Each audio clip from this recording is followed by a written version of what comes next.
Yes, people, yes, people, yes, people. We're back again. It's the We Talk Football podcast. Back on the scene, crispy and clean. We've been away for a little while. We've been trying to upgrade our equipment. We had all sorts of things sorted. And then Tier 4 happened. And then Christmas happened. And then Quaker got hired by TalkSport.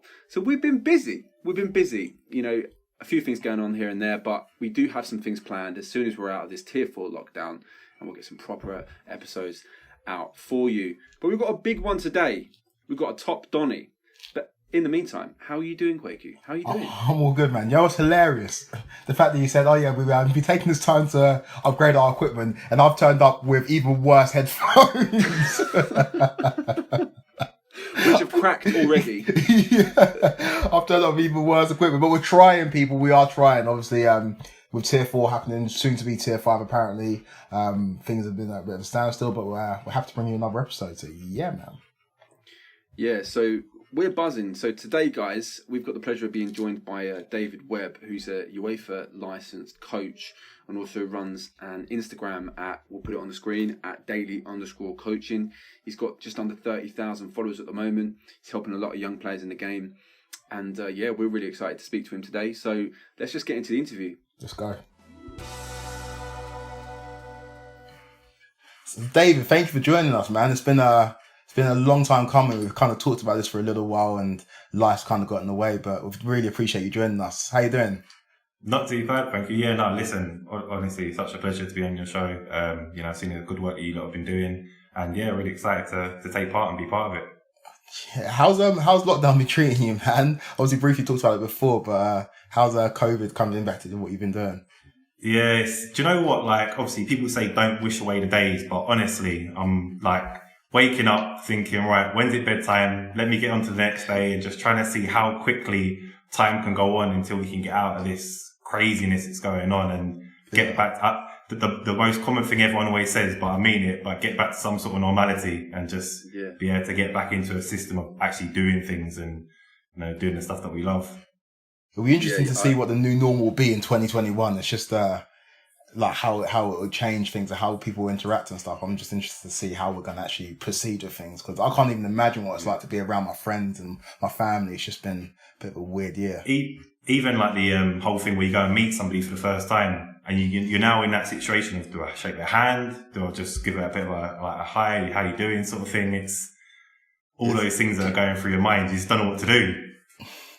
Yes, social interactions in general are just going to be an absolute madness in 2021. Like, whenever things reopen again, I think, like, I'm not a big drinker or anything like that, but I think about going to a nightclub in 2021 and just how different that's going to be from, like, where we were at. Do you know what I mean? Like, it's going to be mad. It's going to be mad, but, you know, mad year.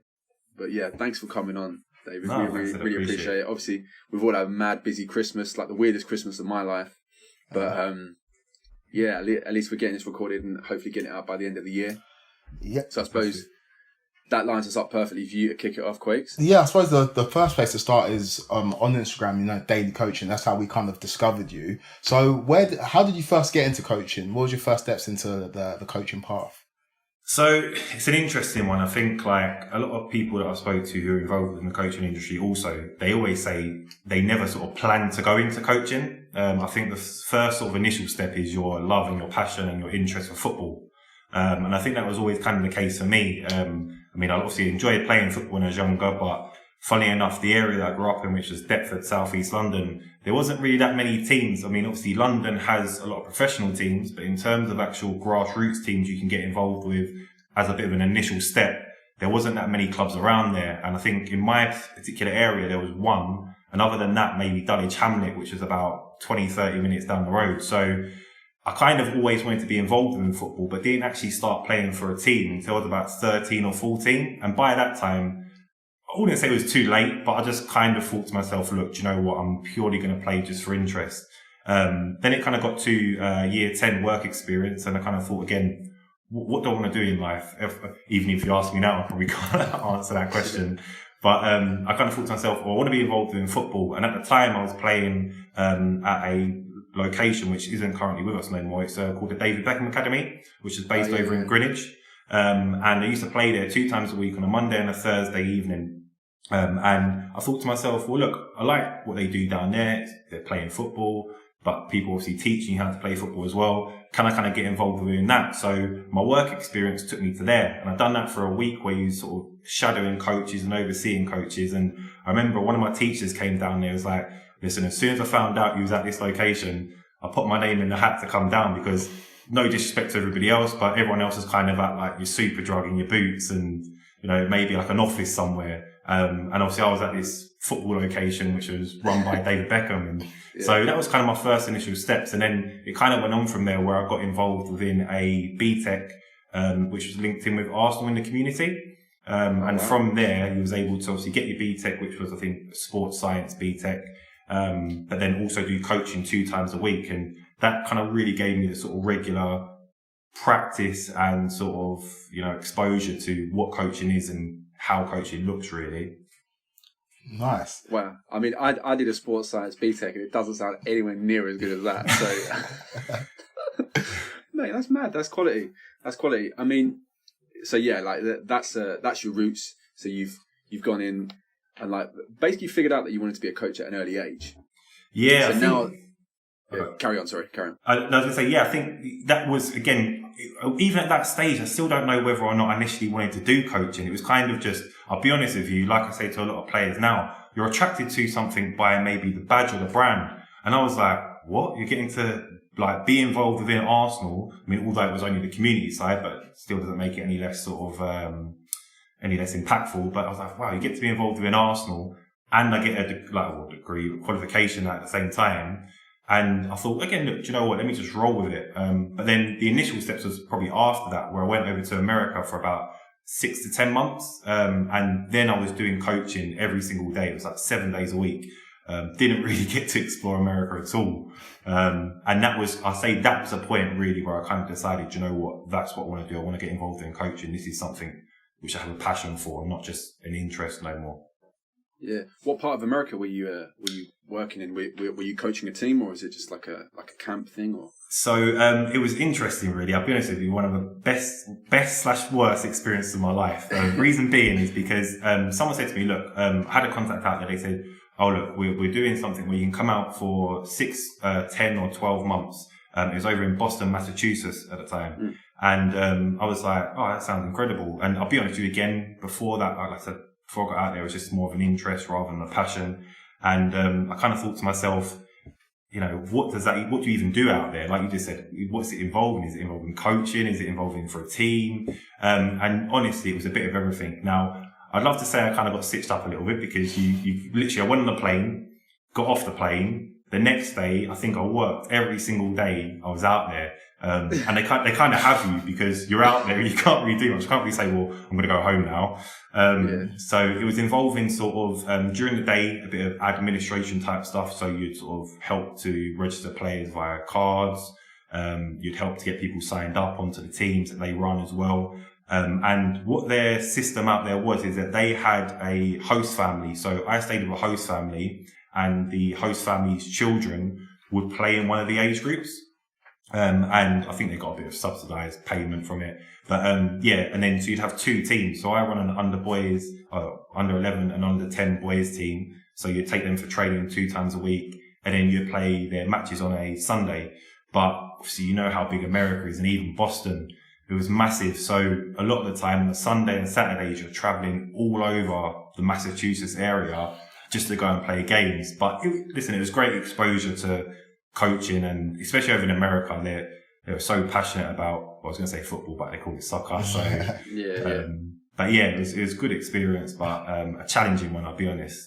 In terms of America, from what I've seen from an outsider's perspective, it seems like a lot of kids play soccer or football, but it doesn't really translate into adulthood. It seems like it's a thing that's played in schools, like middle schools and junior school, but it's not really something that translates into adulthood. So what's that like over there? Is there more of a kids game over there? Yeah, so it's challenging because, like, to be honest with you, a lot of the kids want to play some format of sport, but over in America, obviously, soccer isn't as big as some of the other ones. Obviously, the American football, your basketball, your baseballs, and even ice hockey as well. Ice hockey was massive over there. So it was a tough one because I think there was a big, which is similar to over here, a big influence from parents. And I think especially for a lot of these host families, because there were so many of us coaches out there, honestly, big group, and that was obviously just in Massachusetts, let alone they had other sites, if you want to call it that, across America and in different states. So I think there was a big impact of parents thinking, if I'm being honest, we can get a bit of money out of this. But also at the same time, we can also put our children into playing football or soccer. But I agree with you. I think there is a big thing where I think they get to a certain stage or age, and then the big thing in America is they love, or there's such a big influence for them to get their children to get sort of either scholarships if you're talented within a certain sport, but mainly they just want them to go and get degrees through university, and then actually, and I'm going to put it in inverted commas, get a proper job. Okay. So I think that's where the pressure comes from. All right. Because it's interesting, because me and Jamie, throughout the month of November, we're talking to people who've actually gone over to America and done the college system. Like my cousin went over and played at Fullerton, and so, like we talked to somebody else who went played like NCAA Division 1, which is quite high level. But it just seems like there's not that kind of, well, Jack Harrison's doing it at the moment, or he's done it, but there's not really that translation into the pro game like there is over here. And like you say, it must be to do with the education, and people want their kids to go to school to maybe get a scholarship because it's a free education, but to mainly get a degree and get their education. So it seems like there's a bit of a disconnect there when it comes to football. I think it is slowly getting there, though. You only look at the host of American players that are coming over, like the amount in Germany alone. You know, that's starting to come into the game now, especially Canadian players as well, like with Alphonso Davies and all that. So I think it is slightly leaning towards a change, but whether that's a lasting change, who knows, you know. But it's interesting. I think if America starts to take football seriously, you know that you look at their sample size that they're going to have as a country. Yeah, it's going to be worrying. That they could take over football, like they do everything else. You know, look at basketball. Look at basketball. They run that completely. So, So that's really interesting. So you went over to America. You've essentially then realised that, you know, coaching is what I want to do, and now obviously you're a UEFA level coach. Which is a big deal. How strenuous? How difficult was it to do your UEFA badge? Yeah, so it's a weird one. So when I kind of really got that interest for football coaching and wanting to be involved within an industry, I sort of, and this is something I always talk to coaches about. You don't actually know going into coaching what you actually need. It's a big thing of, you just think, do you know what? I want to be involved in football. I want to be involved in coaching. How hard is it? You go out there, you coach players, but finding out that you need to get these qualifications, and later on, which I found out, is that, you know, I perceive them as job indicators and not ability indicators, because, you know, so many people have coaching qualifications, but it doesn't necessarily make them any more knowledgeable or any more experienced, or even any more sort of prone to having the ability to be able to influence development or influence change or training within football players. So I kind of thought, what do I need to do? So I got my coaching qualifications, 2 of them through Arsenal, which then led me to thinking, well, I've got my level 2. I need to get my UEFA B. Now, at the time, when I came back from America, I went on to work for the FA for about 5.5 years or 6.5 years. And through there, I got an opportunity, because although they're not a club, they was deemed as, well, at the time I was doing a bit of coach education. So they was deeming it as, well, you're advisable to go and get something like your UEFA B. Now, at the time, I had a few teams that I worked with, which was a benefit, because you do need a team when you're doing the UEFA B. But I had done my UEFA B about 5 years ago now, so 2015, 2016 kind of time. And it's completely different to now. So I was one of the last crops of, or cohorts of coaches to do that. But at the time when I done it, the process was, you have to go and attend some days where you obviously get some education from the tutors. And then what happens afterwards is you go away and you practice and influence and put on those sort of ideas that you've gained from the course into your own environments. And then you come back, and then you get a sort of day where you put on a session based on a set topic which the coaches will give you or the tutors will give you. And then you have to influence and put that session on. Now, I kind of refer to it as a bit of a driving test, because it was kind of like, you've got all the learning and the knowledge from the days that you've been up there. You're getting the practice when you're in your own environments. And then really and truthfully, it's a tough one, because they judge you on that one day that you're up there. Whereas now it's not done like that. Now what happens is they will only pass you when they come into your own environment. So you're working with your own players and they deem you as, do you know what? You've understood the learning. You know how to implement it.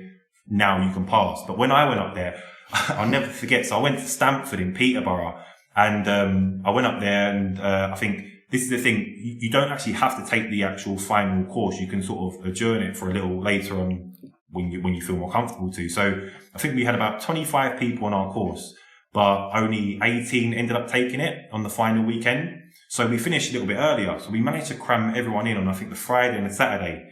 So I hadn't booked a hotel for that Sunday because I thought to myself, well, it'll be fine. We'll come back up. I'll be up there for the day. But we finished early on the Saturday. So I had to drive back from Stamford, which is about 2 hours 30, 2 hours 45 minutes. And I had to drive back up on the Sunday to Stamford, which is, like I said, 2 hours 30, 2 hours 45, just to find out if I had passed or not. I was like driving up there. Well, it's one of two things. I mean, I was prepared and I was prepped for it. I'm either passing or I'm failing. It's either going to be a decent journey home or it's going to be a nightmare journey home. You would have been fuming if you'd failed that, like driven all the way there just to find out. Was there not another way they could have done that rather than you having to drive all the way to Stamford to find out your results? Do you know what? I would have loved to have gone a different way, but no. And the thing is as well, is I then considered, like, should I maybe try and get a hotel for the Saturday evening? But then I thought to myself, not to be negative, but I thought, what if I fail as well? So I've had to fork out for a hotel. I've had to stay here with it on my mind for the whole evening, fail, and then drive back as well. So I thought, do you know what? What will be, will be. And obviously went away. So fortunately, I passed it and, obviously I got some good feedback from it, but that whole sort of, journey of doing the UEFA courses is challenging because at the time, you get given a crop of players who you're not used to working with. Sometimes it's the peers that you've been working with on the course as well. And I don't know if you've ever been to any sort of CPD or courses.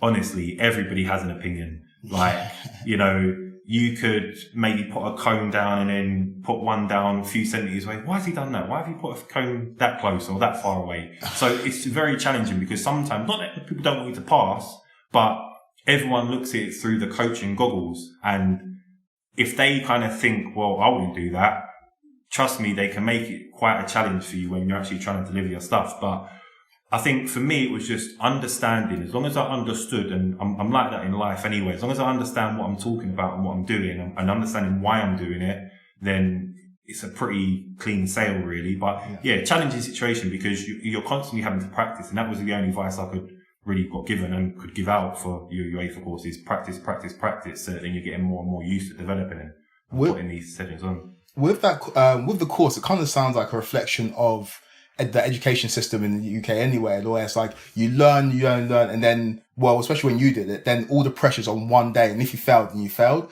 But it sounds like they kind of changed it up and it's more holistic and it's more based on if you are a decent coach as opposed to if you can actually deal and handle the pressure. Yeah, I agree. And it's interesting because later on down the line, I've done a university course within football as well. And as part of my dissertation, I've done something based around how grassroots coaches development is affected by CPD. And there's one of the interesting things that came out from that. I think there's a guy called Lombard. He done a model called the 70-20-10 model. And it was something based around learning and development. And actually what he found out is that 10% of the educational learning that you achieve is through the tutors, which we all go onto these courses thinking, what are these tutors going to teach me? You want to take as much as you can away from it, but actually only 10% of your learning comes from that. 20% of it comes from the conversations that you have with other learners on the course. So just through reflections and discussions and finding out things. But 70% of it is done within your own environments. So now that obviously these courses have gone to the approach where, like you said, the more holistic approach of they come out and see you in your own environments with the players that you're working with, I think it's a lot better because actually 70% of that is learned through you developing and putting these sessions on with your own players. Whereas when you're doing it on these courses, like you said, it's fight or flight really. It's, can you handle the pressure and can you deal with the situation on the day, depending on what turns up really. So anything can turn up then, so they can just chuck anything at you. Do you kind of have a list of things that you might have to tick off the list that it's going to come up, or it could be absolutely anything? So, for example, I think my topic was something about defending crosses from wide areas. So, for me, obviously going into it, like I said, as long as I know what I'm doing, and as long as I understand why I'm doing it, it was simply the thing from my point of view, how I dealt with it was, okay, what area of the pitch am I focusing on? I'm focusing on the wing. Which players are going to be my primary players? So it'll be the wingers, it'll be the fullbacks, it might be the centre backs and the centre midfielders, because that would be your closest point of contact. And then you look at your secondary and your third set of players. Then they came up with a system which I suppose is a bit of a tick box system, where it was on the ball, around the ball, and off the ball. So on the ball is your maybe 1v1, your winger v your fullback. Your around the ball, like I said, will be your centre backs and your midfielders.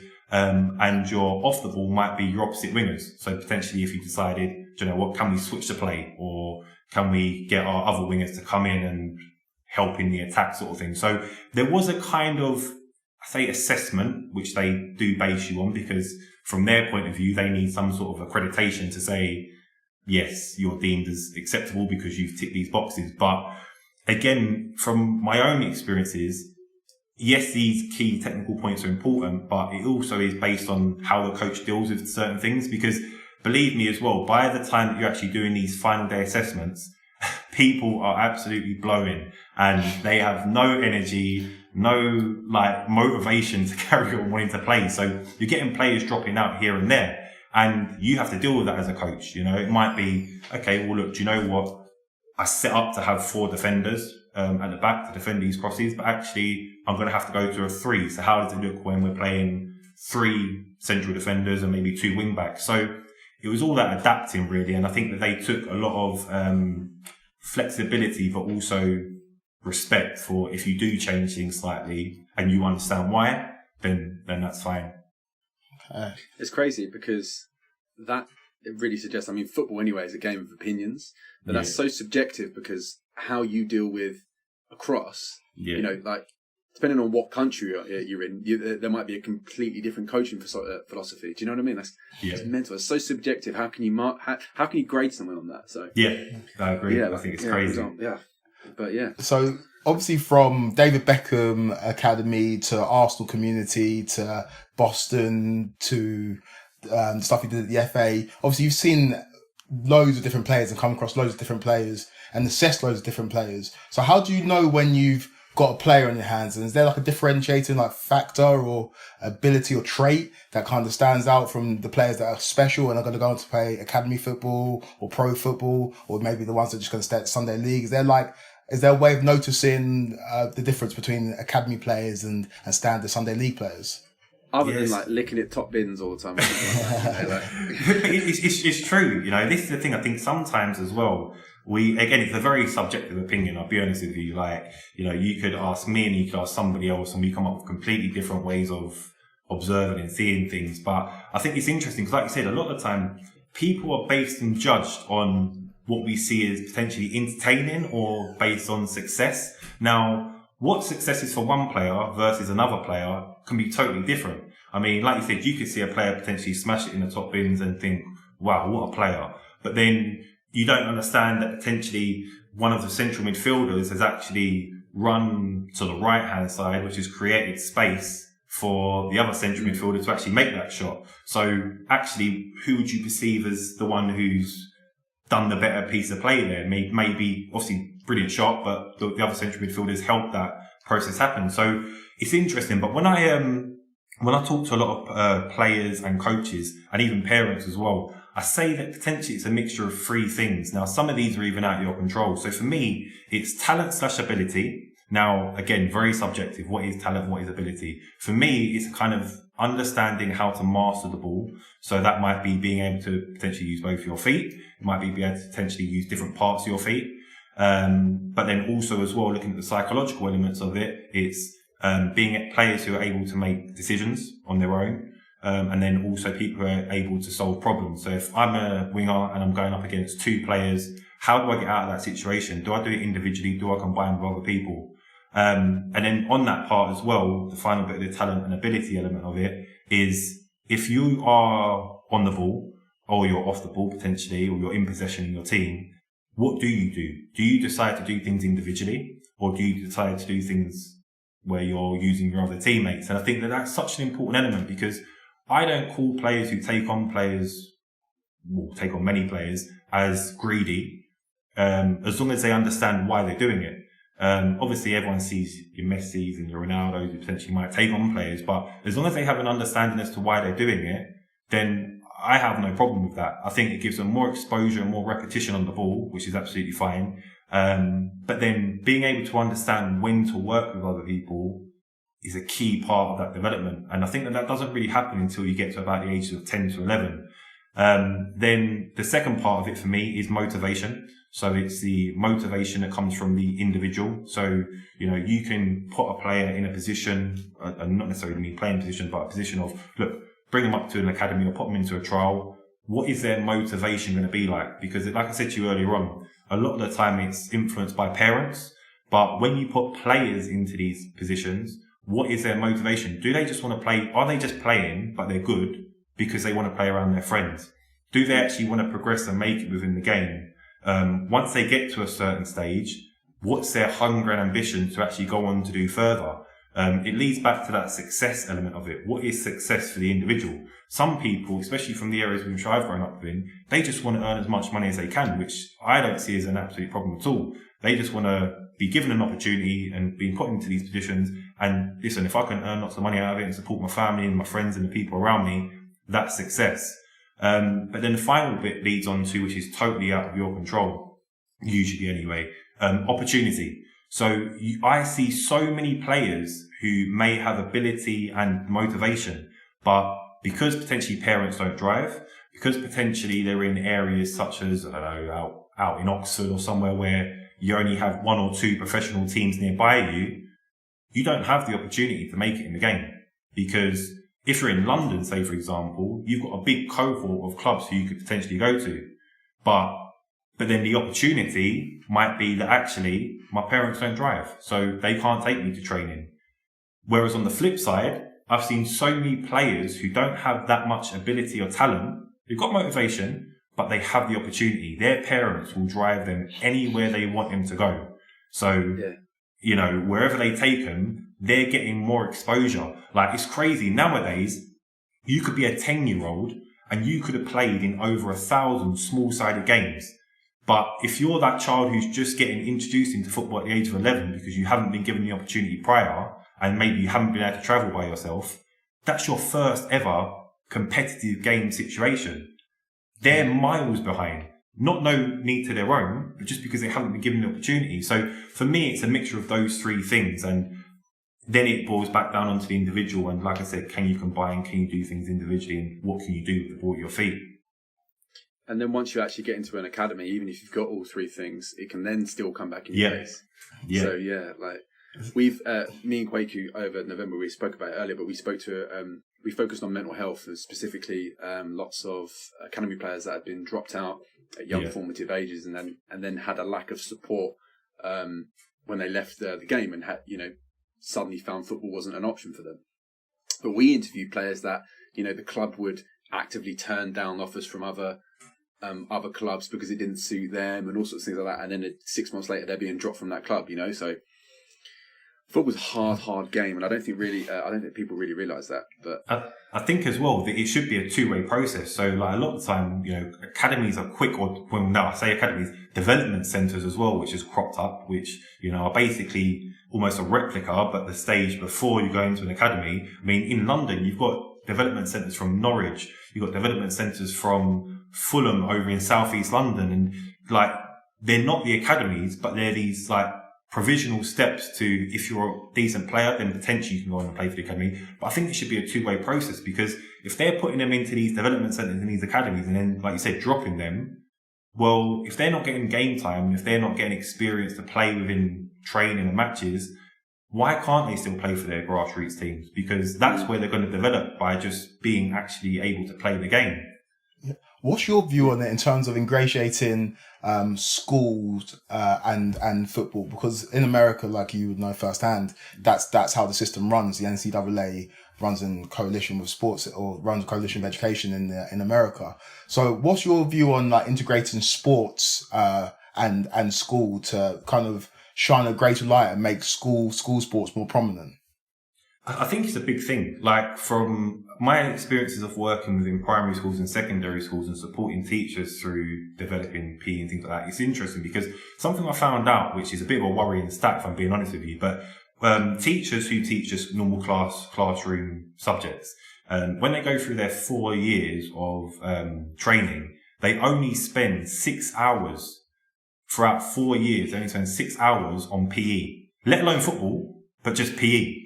So when we've gone in to support some teachers on some sort of coach education type stuff, we was like, wow, like how on earth can you sort of neglect such a big and important issue like sport for so much? Now, you get obviously these things like the PE premiums funds, like where basically the government just gives schools, I think it's like £18,000 and basically says, look, here you are, use that money to do your sport. But then they obviously go out to external providers. So that's a bit of a challenge there. But in terms of, like you said, the school and the sports stuff, I think it's massive. I think, in secondary school, I remember from my own experiences, secondary school was a lot more prominent of being able to play competitive sport and competitive games. Now, obviously, we know university is massive as well. You obviously have first, second, third. Some occasions you have fourth, fifth, sixth teams, which is brilliant. But in primary schools, you hardly have that much competitive sport, which for me is worrying. And it's not to necessarily say that we should be creating pressure and, putting children into competitive and pressured situations straight away. However, it's like I say, just having more exposure, because if you are not playing in a competitive game until you get to about 10 or 11, you don't know what to do in those situations almost. Also, it's a double-edged sword, but exposing children to that at a young age, once they get into the real world, like we're all adults, the world is like that. There's competition in every avenue that you live your life. Yeah. So exposing children to competition a little bit earlier, in my eyes, could be beneficial. Yeah. But again, it's all dependent on if, this is such a multifaceted issue that there's always going to be some sort of problem on the other side. So it's difficult. It's difficult. It's interesting as well, because I always compare school and sports, or football specifically, with each other. So I say that your school subjects are your training sessions. So you're given the education, you're taught, and you're given sort of the key elements really of the game. And then the football match is a test. So obviously at the end of the term within school, once you've learned the curriculum, you'll go on and do your test. Now, I try and mainly explain it to parents, because obviously in schools, it's the teachers who teach the children. In football, it's the coaches who coach the children. But when it comes to a game day, obviously the coach tries to do their job, but mainly it's the parents who's shouting out, pass, shoot, dribble, do whatever. But then when it comes to school, when you're in a test, no one supports them. They're given the free reins of, let's see what you know and how you implement what you know. But then when it comes to a football match, we're shouting them all the answers, and I'll be honest with you, a lot of the time it's the wrong answers as well. Yeah. I can still hear my mum's voice ringing from when I was a kid, that cheering me along. So I can still hear your mum's voice as well, mate. I remember Carol on the sideline. But it's interesting you say that, because you can relate sport to everything. Because whilst you're talking about those three things, where it comes to the motivation, it was the opportunity and the talent. Like I come from a sales background, so I was working in software sales before, and we had something called the KSA Theory. So it was like the knowledge. It doesn't directly correlate, but it does match in some way. But it's the knowledge, the skill, and the attitude, and you have to have all three of those to bring it together to make a successful salesperson. And it sounds similar to those attributes you're talking about when you're looking at footballers as well. So ingratiating and integrating sport at a young age in primary schools, it's only going to put kids in good stead for when they actually go to the real world. If they don't do something sports related, if it's in sales or any kind of profession, getting them used to that competitive environment and actually applying things that they've learned will surely stand them in good stead for future life. But maintaining it as a enjoyable environment for them, I think that's key. Yeah, I think it's interesting as well, because two things that you mentioned. So, like you said, the enjoyable environment. One of the first things you learn on one of the coaching courses is I think the course is even called that, or was even called that before it sort of restructured, but setting the environment. So there's literally, before you even, think about the individuals and whatever, what's the environment that you want to set? Some coaches go in and set a competitive environment. Some coaches go in and set a fun environment. And then linked to, like you said, the theory of the KSA, I think you said. And with that element of it, I agree. I think a lot of the time what coaches misinterpret is they think that they give the players every bit of information, and that if a player is successful, that's because of the information that they've given them. Completely wrong. By the time a child is about 10 or 11 years old, they've been experienced and exposure to about 100 to 200 different coaches, let alone within football. We're talking sports in general. Think how many after school clubs, think how many extracurricular activities and holiday camps that parents take children to in this day and age. So I always think that actually, although I want to obviously help and implement these techniques of coaching and football, actually I'm kind of developing people as well. And I think that's kind of like what you was talking about there, of just the attitudes and the knowledge and the understanding and how you speak to people and how you respect people, those kind of things. 100%. So I think what me and Quake always ask this to our guests, like when we had the academy players on, we were like, who are the best players you played with? I suppose as a coach, what we want to know is who are the best players that you've worked with or had the opportunity to work close with?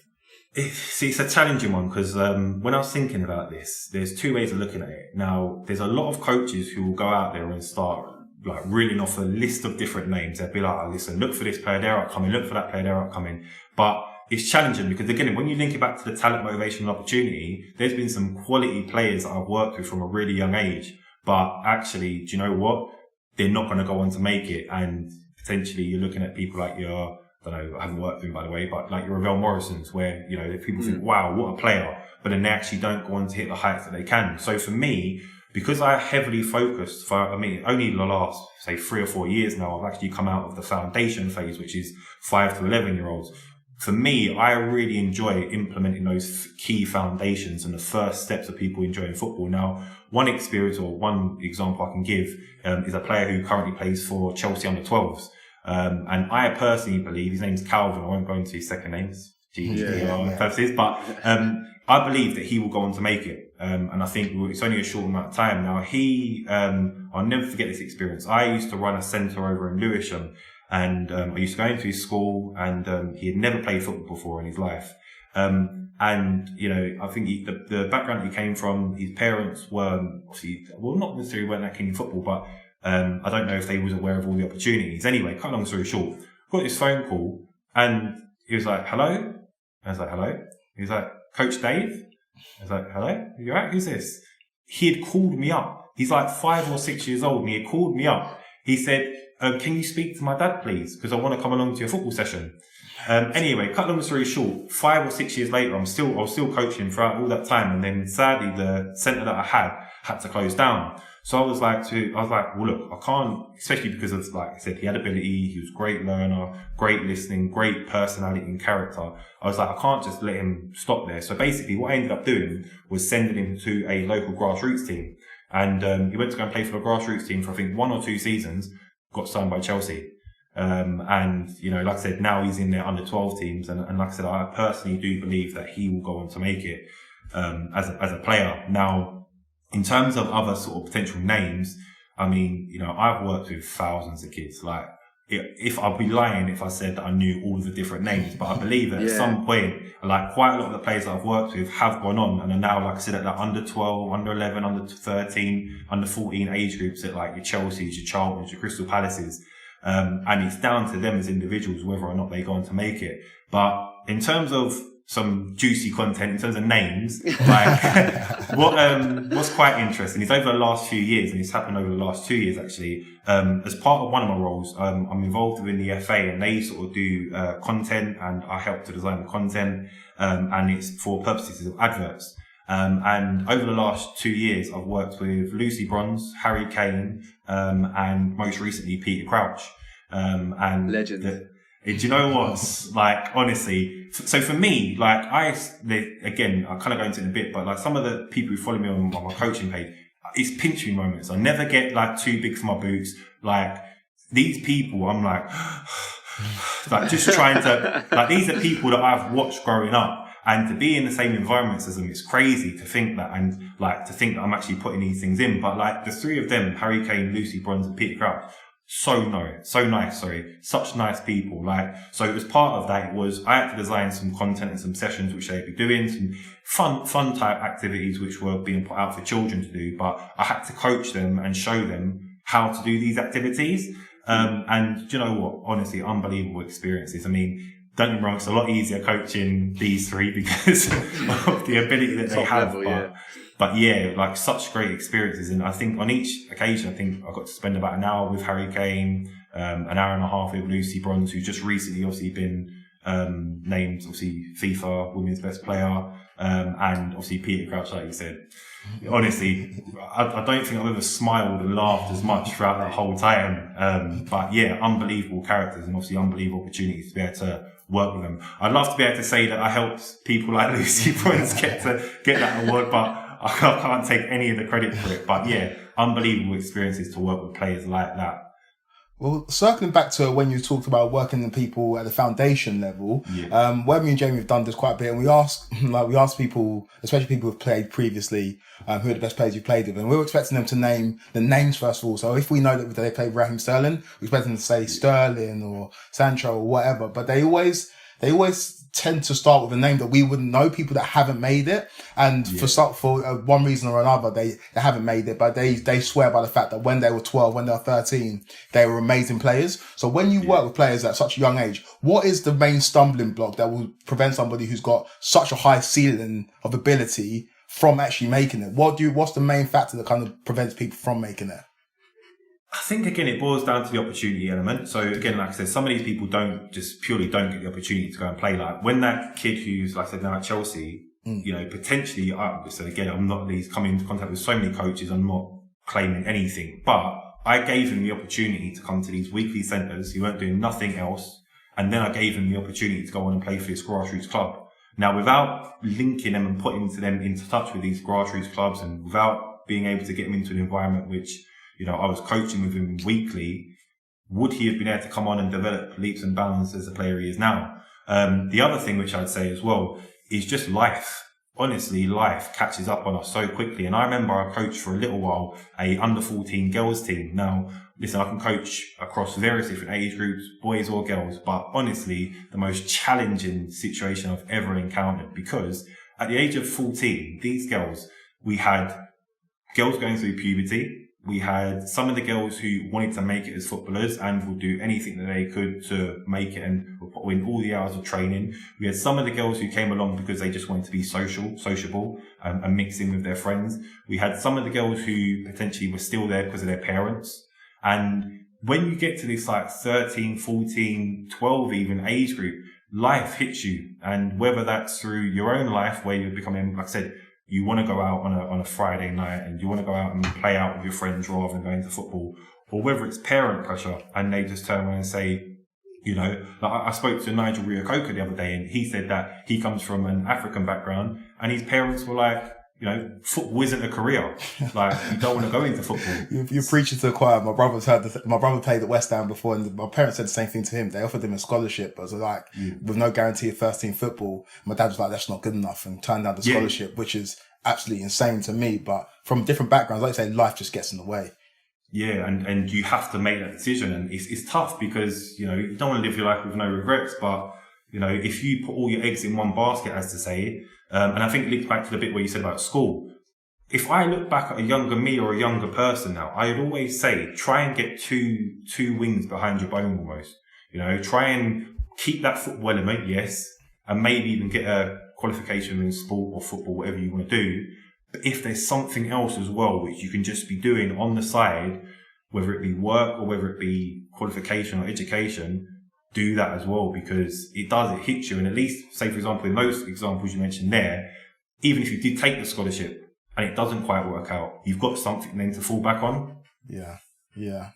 That's what my brother did in terms of he got a scholarship elsewhere, but with the guarantee of doing his A-levels as well. So it kind of hindered him in progressing at Southend United in terms of their centre of excellence at scholarship level. But it meant that he had his A-levels to fall back on, which meant he could go to university and actually have a working career now, which is kind of what you touched on. But you also talked about like the opportunity as well, and that's the main stumbling block. How's opportunity for like kids been affected by COVID? Has that kind of limited the amount of contact time you can have with these kids that you coach?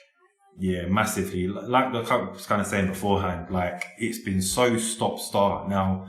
You know, you can go into all the political ends of it in terms of why is this happening and why is that not happening? But for me, the big thing is that, like, you know, I agree. You see these children going into classrooms and, you know, there's 30 of them and they're all from different households. But then football was stopped for such a long time because it's deemed as, honestly, not as important. And it goes back to that thing of, like I said, how on earth are teachers only given 6 hours of PE sort of education throughout their 4-year course? Well, for me, that shows that, like, the government and just education in general doesn't see sport as important as some of these other subjects, which, whether that's rightly or wrongly, but, you know, it's been incredible. Like, football has taken such an impact. Now, if you're a kid, in terms of the opportunities, like, really and truthfully, it's just been a stumbling block. So I think that a lot of people have not been able to obviously continue training as much as they'd like to. From a whole sort of aspect of football coaching and education and that element of it, it's been frustrating because what I think a lot of people have had to do, which rightly or wrongly, they've had to go online and do these courses. Now, similar to the Joe Wicks type stuff, you've seen so many coaches and teams and clubs pop up with these online sessions, which obviously give players still an opportunity to be able to develop and learn and play the game. But, you know, they're being charged ridiculous amounts of money. I mean, I won't mention no clubs or names or anything like that, but I saw a session that was online. It was like £15 for 15 minutes. And, you know, it's like something about goalkeeping development. And I'll be honest with you, again, a lot of these coaches, they kind of just roll out things. We call them like our safety session or our go-to session. They just put on anything that's football based. It's not specific to these players. So these players aren't getting the right training and development for them. They're just getting shown how to kick a ball, which they already know how to do. Nothing specific or, you know, appropriate for them. So I'd say that's been the biggest lack of opportunity, that, you know, it's kind of become, they've been generalized rather than, you know, individualized in a sense, in terms of their learning and progression over the last however long. That's really interesting. So for yourself, like when you've had players that you've been working with over, you know, this year, say you've got, say the player hasn't had a back garden or something like that. How have you managed to work? Like, say you're working with a kid in inner city London, working in a high-rise flat. How have you adapted your coaching sessions to, you know, work with them? Is that something you've been able to do? Yeah. So again, it kind of boils down to the coach. Now, for me, I'm somebody that like takes pride in what I do. Now, call it neglect to the child or not. Obviously, the child's my main priority and making sure I focus my development or their development onto them. But I kind of feel as though if I did go to one of those go-to sessions, I'm kind of cheating myself, let alone cheating the player, because it's not what they actually need. So I try and make it as specific to what they need as possible. Now, like you said, even before all this, like thinking about if they got football, which not a lot of them do have, some of them don't even have internet. So how are we even expecting them to be able to actually see what's going on? Because, you know, some of these people don't have access to things like Zoom or FaceTime or whatever it may be. So, there's a few different things. Like, number one, I've been trying to put things on YouTube so that potentially if you don't have access at the time, you can potentially watch it back at a later stage or somewhere else, maybe not in your own environment. And in terms of making it specific, if they don't have a football, I've kind of said, well, look, do you know what? Look at the fundamentals of football. So you're talking about your changes of speed, your changes of direction, your reaction, your awareness, those type of key fundamental movements, and just trying to focus the training on that, really. I mean, you know. So like shadow boxing, but shadow football kind of thing.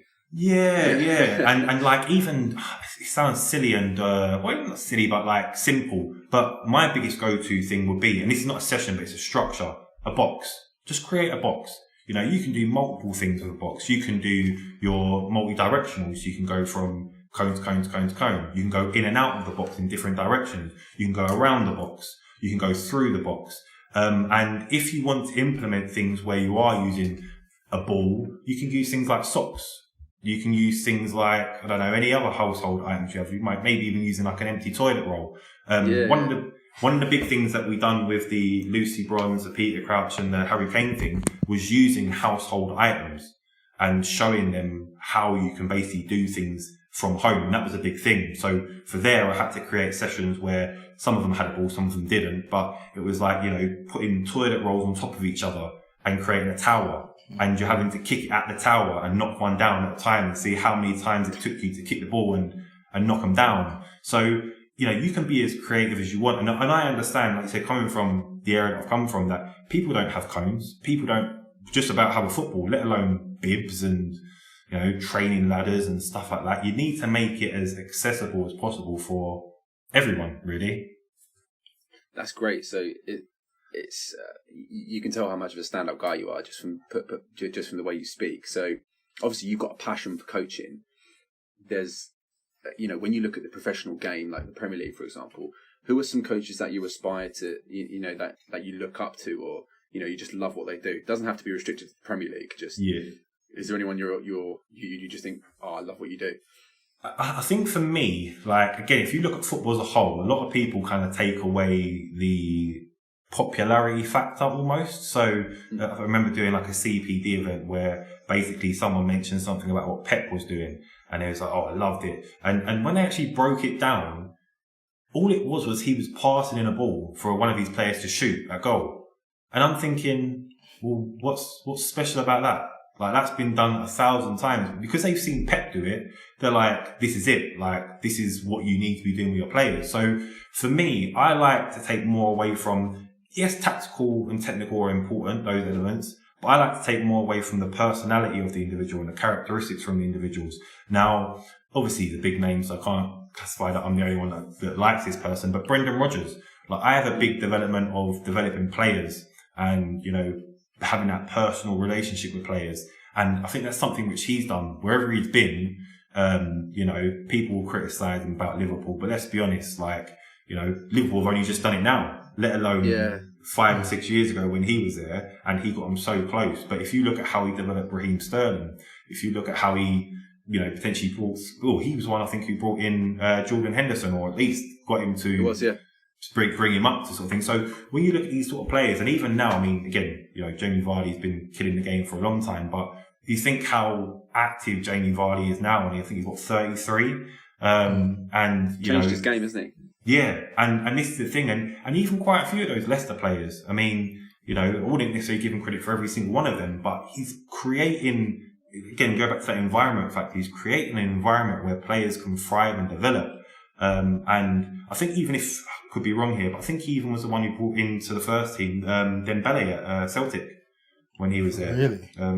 I think so, because I think he was there about a year and a half ago, Brendan Rodgers. And I think that may have been the first opportunity where Dembele got the opportunity to go into that first team. Now, listen, everyone knew about Dembele from ages ago, but you know what I mean? Like, giving players opportunities, and that for me is the big key personality and characteristics which I take from people.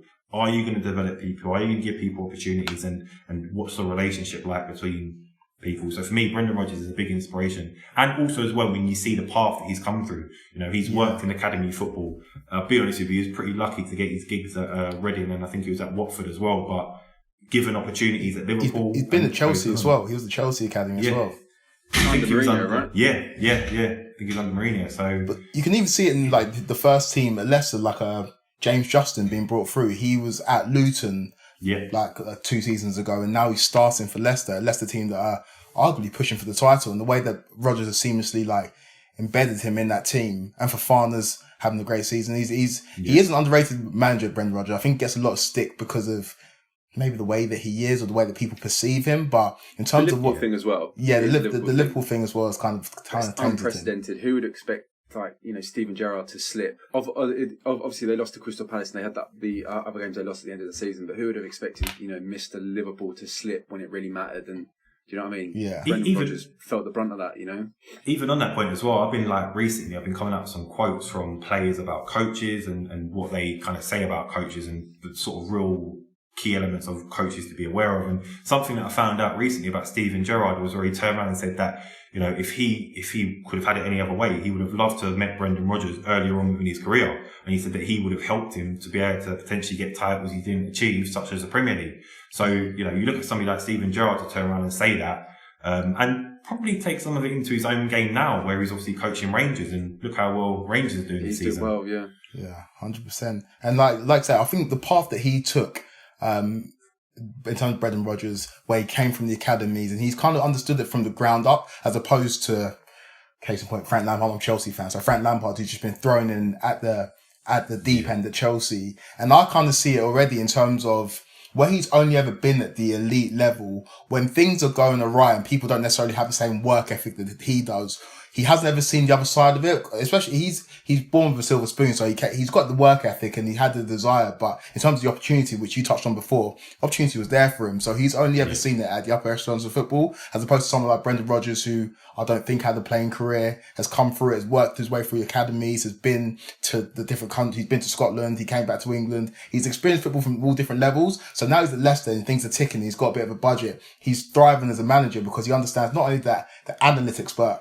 the manalytics, understanding people as well, understanding how to work with people, understanding how people tick, how to manage it. When I look at Frank Lampard standing on the sideline, even the body language where he stands there with his arms folded when we're losing, I don't know, maybe you can explain a little bit more to myself, but that doesn't portray a great message. If you're a player, you're standing on the sideline, you're looking at your manager, look, he's got a face like a slapped arse, his arms are folded. That doesn't necessarily portray the most positive thing to your players. So someone like Rodgers, who's had to learn from the ground up, I can understand why he'd be an inspiration to yourself. I think as well, like, there's two names I'm going to mention as well who I keep in close contact with now as well, which one of them I've managed to sort of connect with through doing my own sort of like podcast type thing, and one who I knew through my time working at the FA, and we sort of later on connected. But Anthony Limbrick, who was at Woking, he was Woking manager, and then he went on to become Grimsby assistant manager. So his journey, he actually worked in the same role as me at the FA, but a couple of years before I was there. So he went from working in the community, and I actually remember calling the episode like from the community to the conference. So he went from community work to working for, I think, Southampton and West Ham academies, and then went on to get an opportunity at Woking. Then after Woking, he went on to become Grimsby assistant manager, and he was working under Mike Jolly and also Ian Holloway recently, and I think now he's out of work again. But then the other one as well is Ross Embleton, who I met over the summer virtually, but he is the Leyton Orient manager, and again, such an interesting story and journey. And listen, like I said, I keep in touch with him occasionally now as well, and he's such a humble guy. Again, it's a very similar situation. And similar to my own. He's worked within the community programs. He's worked for a range of different roles and responsibilities for clubs. But similar to my own path, he's had redundancies. You know, he's now obviously Leyton Orient manager, and he's been given an opportunity in almost unfortunate circumstances because of the Justin Edinburgh situation. But, you know, he took over when that situation happened. And, you know, he's now thriving. Leyton Orient are doing great in League Two. And like I said, I kind of really take inspiration from those two because of the pure journey that they've taken. And for any coaches who are going within the game, similar pathways, you know, coaching in schools and then 10, 20 years later, working within, you know, some of the top leagues within English football and in the world, really. Well, me and Jamie are from Essex, and like a similar story to that is like the Cowley brothers, or Danny Cowley, the way that come from being a PE teacher at Fitzwymark School, which is literally about 10 minutes away from where me and Jamie rival school, yeah. And to managing up to championship level and from the ground up, and when they went on that great FA Cup run a few years back, and just hearing how he broke down the game, it wasn't in layman's terms, it was very digestible. When you listen to the philosophies of Guardiola or whatever, you kind of, you're distant to it because you feel like it's something so far reaching that you can't even comprehend it. So to hear somebody explain it and break it down, and you know that person's come from, he was a PE teacher, it kind of gives you inspiration, and it makes it way more digestible. It makes the game seem way more tangible as well. Yeah, and achievable. Yeah, you know, achievable that you can go on and do this as well. It's not without like partial reach sort of thing. Yeah. So in your opinion, when you look at like a team's performance, how much would you say is that predicated on the manager's ability to, you know, portray the message and, you know, get his tactics across against, you know, having a team full of, you know, just talented players? What obviously they complement each other, but what would you say is, you know, more important? It's a tough one. So I, over again this lockdown period, I've done an interview with managers. I've done a managers series, and that was so insightful to actually get insight from these managers. Exactly what you're talking about there. You know, I think I asked them, and it's a word which I've learned to grow to know, but also learn to grow to hate as well. But philosophy. So, you know, what is your philosophy? Like now, when you explain it, and even when I spoke to these managers, they was like, oh, well, I hate the word philosophy. And I can understand why, because people's perception on how a team plays, like you said, the tactics that they employ, is potentially the manager's philosophy or the club's philosophy. However, it's so based around scenarios and situations because, say, for example, you're a championship club. So let's look at championship now. Bournemouth are doing incredibly well under, I forgot his name, but the guy who's number 2 to Eddie Howe. Tyndall? Jason Tyndall. Tyndall, yeah. So they're doing incredibly well. Now, let's say, for example, they go up this season, whenever it eventually ends. They go into the Premier League next season. Now, everyone has come to learn to understand what the Bournemouth way is. However, you know, the tactics are going to have to change because you're coming up against a different caliber of player. You're coming up against a different caliber of managers as well. And also a different caliber of situations and scenarios. So when you often go and play against teams like your Man Cities, and I still will include Man United in this, but you know, your top level teams, then all of a sudden there's a bit of something which doesn't even come into it tactically wise. It's psychological, it's fear, it's pressure. You know, you're coming up against big teams and big players and your tactics almost go out the window.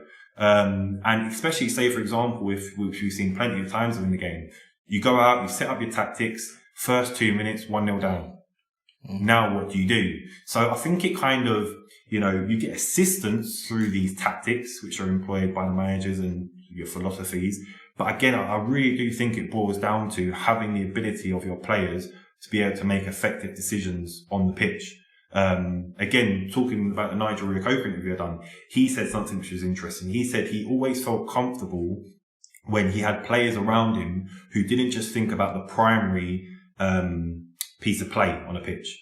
They was also always thinking about what's coming on the second phase, what's coming on the third phase. So you get players making all different types of movements, and they're not thinking about maybe Nigel Reo-Coker being on the ball, but they're thinking about, let's say, for example, prime West Ham, when Marlon Harewood gets the ball, or when Carl Cole gets the ball. They're already thinking about that, and these players felt a lot more comfortable. And it's not to necessarily say that, you know, you neglect it, but again, other players I've spoken to say, well, I'd feel a lot more comfortable in passing the ball to a winger on my right hand side who's already beaten the left back 6 times in a game, whereas the player on my left has only beaten them once and, you know, has failed within 5 battles within that. But potentially, you know, your manager might want you to play in the middle. Now, it's not going against your manager, but it's understanding what you're actually coming up against, that scenario and that situation.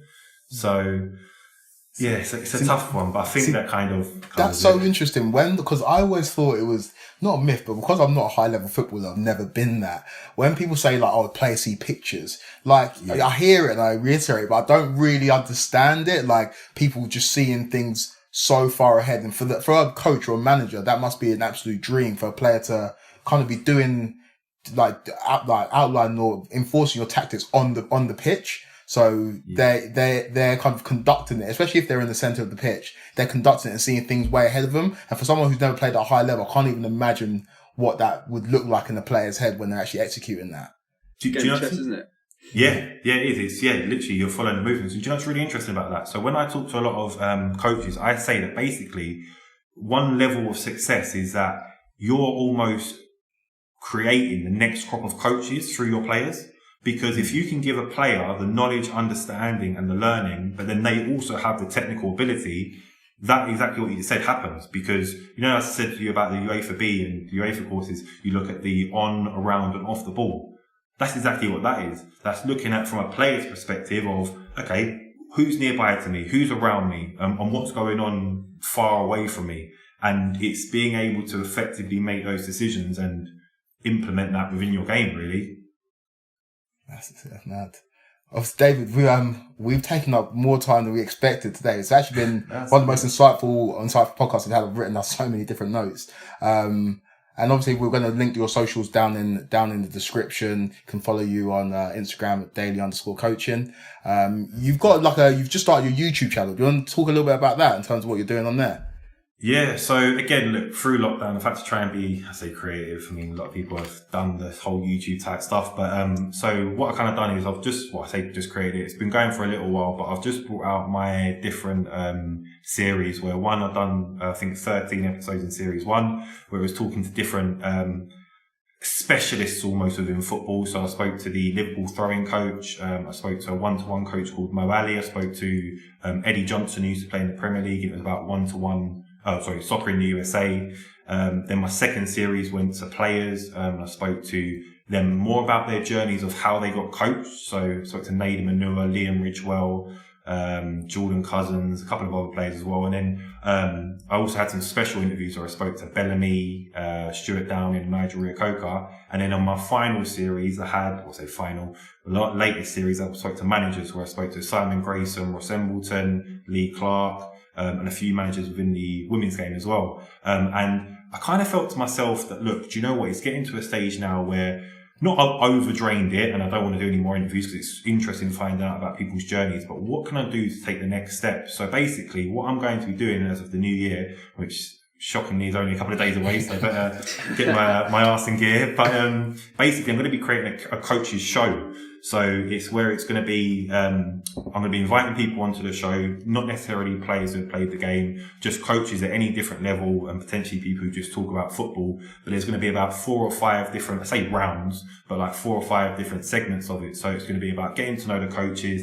It's going to be about exploring and talking around topics that have happened within that week. It will also be about discussing tweets of the week as well. Twitter's a horrible place and I try not to use it that often because there's just so much opinion on there, but it'll be discussing like people's opinions on coaching and what they may put out. And then also finally, I've linked up with a coaching app, which has given me access to their app to be able to develop basically where I'll set out a coach's challenge. And what the coaches will do is I'll say to a coach, say for example, you've got a group of under 10 players and we want you to work on, playing through the middle, something like that. And basically the coach will have to create a session and show what the type of session will look like and explain the reasons behind it. And the idea is just because I want to try and give coaches again more insight, but then also being able to not only give the insight of advice and knowledge and information, but also physically showing what coaching can look like and some of the challenges which we come up against as coaches. So yeah, hopefully it should be quite good and interesting for people when it eventually comes out. Well, that's a nice project to get your teeth stuck into for the new year. Like I said, we're going to stick your socials down in the description so people can follow you. And yeah, man, we appreciate it. It's been really good. It's been longer than expected, but it's been really, really insightful, man. So thank you for coming on, David. No, that's I really appreciate it. And I think, listen, the work that you two are doing is fantastic, and I'm excited to see what else you've got up your sleeves and what's coming up over the next coming weeks and stuff and months as well. We've got things planned, but it's all pending lockdown. So again, we've got a few things in the pipeline. It's just patiently waiting to get for society to get back to normal. But yeah, what you were just talking about sounds really interesting. I'll be definitely checking that out and sharing it on my platforms and stuff. I want to watch that. So yeah, sounds good, man. Thanks again for coming on today. We really do appreciate it. Cheers, David. No problem at all. So what a man. That guy, I've got a lot of respect for him as well. Like obviously I reached out to him on Instagram. He's got a much bigger platform than us and he had no reason to get back to us and to give him to give us an hour of his time. Yeah, I'm really appreciative to him, and you can see why he's doing so well because he's just a humble, good dude. Yeah. We spent a good half an hour off camera talking to him as well about all sorts of things, and he's just given us so much guidance. So yeah, shout out to David Webb. He's a top guy. Yeah, top dude, man. Real nice guy, down to earth, and appreciate hearing him coming from the ground up, going to America. He just had different experiences. You can tell he's a well-rounded individual. So yeah, love speaking to David. It's a good conversation. So round off the episode, Kwaku, where can they find us? Do I even remember how to do this anymore? So on Twitter, it's WTF Podcast 90. Again, we're going to become more active on Twitter. I promise you. It's not just a tagline. We're going to actually do it. Facebook, it's We Talk Football Podcast. Instagram, it's at We Talk Football Podcast. We're on YouTube. We're on Spotify. We're on Apple Music. You know where to find us. Everything in the description. Peace. Grab a family member's phone and download all our shit. Yeah, do it. Do it. We're watching, guys. All right. Thank you. See you later. In a few weeks. Who knows? Schedules are all over the place, but enjoy the episode, guys. Thank you. Bye.